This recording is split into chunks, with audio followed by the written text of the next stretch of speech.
আসসালামু আলাইকুম। আজকে আমাদের গৌরবের দিন। যে যে বিপ্লবের মাধ্যমে বাংলাদেশ আজকে নতুন বিজয় দিবস সৃষ্টি করলো, সেটাকে সামনে রেখে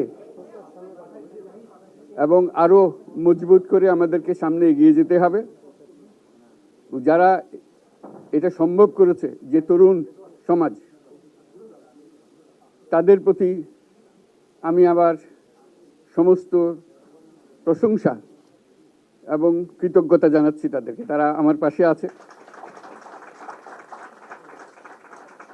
এরা এই দেশকে রক্ষা করেছে, এই দেশকে নতুনভাবে পুনর্জন্ম দিয়েছে এবং এই পুনর্জন্মে যে বাংলাদেশ পেলাম, সে বাংলাদেশ যেন অত্যন্ত দ্রুত গতিতে এগিয়ে চলতে পারে, সেটাই হলো আমাদের শপথ।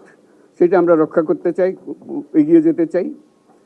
আজকে আবু সাঈদের কথা মনে পড়ছে আমাদের, যে আবু সাঈদের ছবি বাংলাদেশের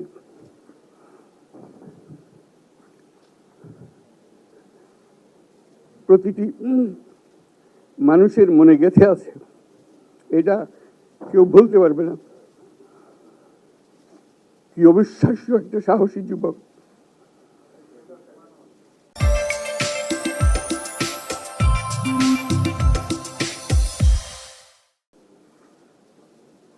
বন্দুকের সামনে দাঁড়িয়ে আছে এবং তারপরে থেকে কোনো যুবক, কোনো যুবতী আর হার মানে নাই, সামনে গিয়ে গেছে এবং বলছি যত গুলি মারো, মারতে পারো, আমরা আছি।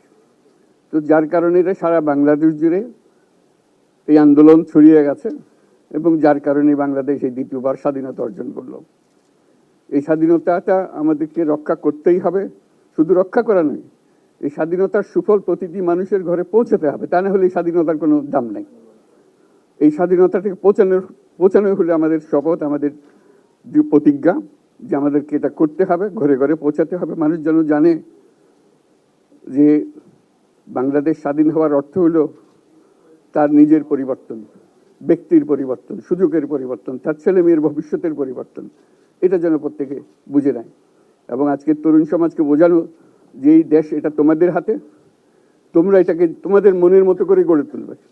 তোমরা যেভাবে স্বাধীন করতে পেরেছো, তোমরা এটাকে তোমাদের মনের মতো করে গড়তেও পারবে এবং তোমাদের দেখে সারা দুনিয়া শিখবে কিভাবে একটা দেশ, একটা তরুণ সমাজ গ্রহণ করতে পারে এবং তাকে পাল্টে ফেলতে পারে।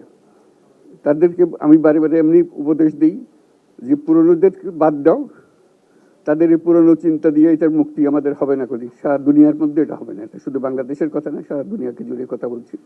তোমাদের মধ্যে যে শক্তি আছে, যে ক্রিয়েটিভিটি আছে, সৃজনশীলতা আছে, সেই সৃজনশীলতাকেও কাজে লাগাতে হবে। এটা শুধু বই খাতাতে লেখার জিনিস না, এটাকে প্রকাশ করার জিনিস, স্থাপন করার জিনিস। সেটা করা, এটা আমরা এই আজকে আমাদের পুরো কাজটা হলো, দায়িত্বটা হলো তারা যেটা অর্জন করে নিয়ে এসছে, এখন তাদেরকে দিয়ে এটাকে করিয়ে দেওয়া, আমাদের সমস্ত কাঠামোগুলো পরিষ্কার করে দেওয়া।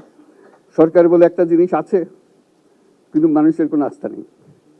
মানুষ মনে করে সরকার একটা দমন পীড়নের একটা যন্ত্র, যেখানে পায়, যেখানে সুযোগ পায় তার একটা কষ্ট দেওয়া, তার থেকে নিংড়ে দেওয়া, যে সকল স্তরে। এটা হলো তার থেকে কেমন ভাবে সামাল দিতে হবে তাকে, একটা ভয়ের একটা জিনিস, তাকে সামাল দিয়ে চলা। এটা হলো সরকার। এটা সরকার হতে পারে না। সরকারকে দেখে মানুষের বুক ফুলে উঠবে যে আমাকে সাহায্য করবে, আমাকে রক্ষা করবে, আমার সরকার আমার জন্য দাঁড়াবে। সরকার তার জন্য দাঁড়ায় না কোনো সময়।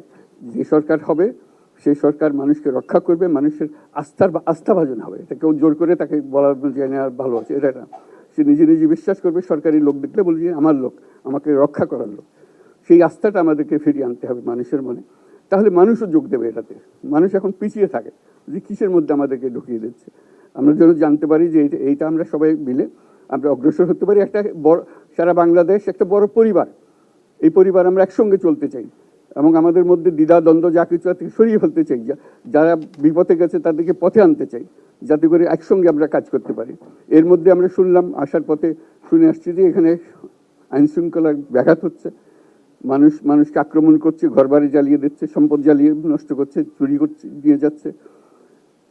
অফিস আদালতে আক্রমণ করছে, সংখ্যালঘুদের উপর আক্রমণ করছে, হিন্দু, বৌদ্ধ, খ্রিস্টান, আহমদিয়া সবার উপর আক্রমণ করছে। এগুলো হলো ষড়যন্ত্রের অংশ। এগুলো আমাদের বিষয় না। আমাদের কাজ হলো এটাকে রক্ষা করা, সবাইকে রক্ষা করা, এটাকে প্রতিটি মানুষ আমাদের ভাই, আমাদের বোন, তাদেরকে রক্ষা করা এবং আমাদের একটা শৃঙ্খলা ফিরিয়ে আসা। বিশৃঙ্খলা, সহিংসতা এগুলো হলো অগ্রগতির বড় শত্রু। আমাদের যে যাত্রা শুরু হলো সেই যাত্রার শত্রু। কাজে এই শত্রুকে যাতে রোধ করা যায়, তাদেরকে বুঝিয়ে শুনিয়ে হোক, তাদেরকে আইন শৃঙ্খলার হাতে দিয়ে হোক, এটা বোঝাতে হবে। তাকে মেরে পেতে এটা ঠিক না, আইন শৃঙ্খলা নিজের হাতে ঠিক না। তাকে আমাদের আইন শৃঙ্খলা বাহিনী এমন হতে হবে, তাদের হাতে সুপর্দ করলে আমরা নিশ্চিন্ত থাকবে তার একটা বিহিত হবে। এমনগুলো আমরা হাতে দিয়ে দিলাম, 2 টাকা নিয়ে আবার ছেড়ে দিল, এটা যেন আবার না হয়। আমাদের সেই আস্থাটা আমাদেরকে আনতে হবে। কাজে আইন শৃঙ্খলাটা এখন আমাদের প্রথম কাজ। এই আইন শৃঙ্খলা ঠিক না হওয়া পর্যন্ত এটা আমরা অগ্রসর করার জন্য পদক্ষেপ নিতে পারবো না। আপনারা আমার উপরে আস্থা রেখে আমাকে জানিয়েছেন, ছাত্ররা আমাকে আহ্বান দিয়েছে, সেটাতে আমি সাড়া দিয়েছি। দেশবাসীর কাছে আমার আবেদন, আপনারা যদি আমার উপরে বিশ্বাস রাখেন, আমার উপরে ভরসা রাখেন, তাহলে নিশ্চিত করেন যে দেশে কোনো জায়গায় কারো উপরে হামলা হবে না।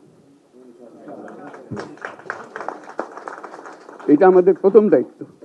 এটা যদি আমি করতে না পারি, এটা আমার কথা যদি না শোনেন আপনারা, তাহলে আমার প্রয়োজন এখানে নাই। আমাকে বিদায় দেন, আমি আমার কাজে থাকি, সেখানে আমি ব্যস্ত থাকি। যদি আমাকে প্রয়োজন মনে করেন, তাহলে আমাকে প্রয়োজন মনে করলে আপনাদেরকে দেখাতে হবে যে আমার কথা আপনারা শোনেন। আমার কথা না শুনলে আমার কোনো প্রয়োজন নাই। আমার প্রথম কথা হলো, আপনারা বিশৃঙ্খলা থেকে দেশকে রক্ষা করেন, আপনারা সহিংসতা থেকে দেশকে রক্ষা করেন, যাতে আমরা যা আমাদের ছাত্ররা আমাদেরকে পথ দেখায়, সেই পথে আমরা এগিয়ে যেতে পারি। এটা একটা খুব সুন্দর দেশ হতে পারে। বাংলাদেশ একটা খুব সুন্দর দেশের সম্ভাবনাময় দেশ। কাজে এই সম্ভাবনাগুলোকে আমরা নষ্ট করে দিয়েছি। এখন আবার সেই বীজতলা আবার তৈরি করতে হবে, আবার আমাদেরকে জেগে উঠতে হবে। তারাই এই বীজতলা তৈরি করবে, তাদের হাত দিয়েই হবে, এবং তাদের দিকে আমরা তাকাবো এবং আমরা তাদের নির্দেশ মতে আমরা অগ্রসর হব। এখানে সরকারি কর্মকর্তা কর্মচারী যারা আছেন, সেনাবাহিনী, বিমান বাহিনী, নৌবাহিনী প্রধানরা যারা আছেন, তাদের প্রতি অনুরোধ, আমরা একটা পরিবার, এইটার মধ্যে যেন আমাদের গোলযোগ না হয়, আমরা একযোগে একসাথে চলতে পারি এবং আমরা তড়িৎ গতিতে একটা সুন্দর বাংলাদেশ গড়ার পথে এগিয়ে যেতে পারি।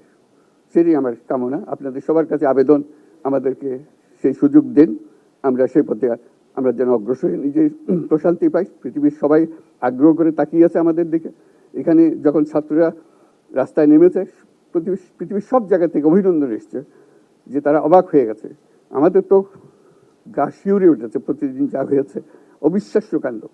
তাদেরও এটা স্পর্শ করেছে, তাদের তরুণরাও জেগে উঠছে আমাদের ছেলে মেয়েদের এই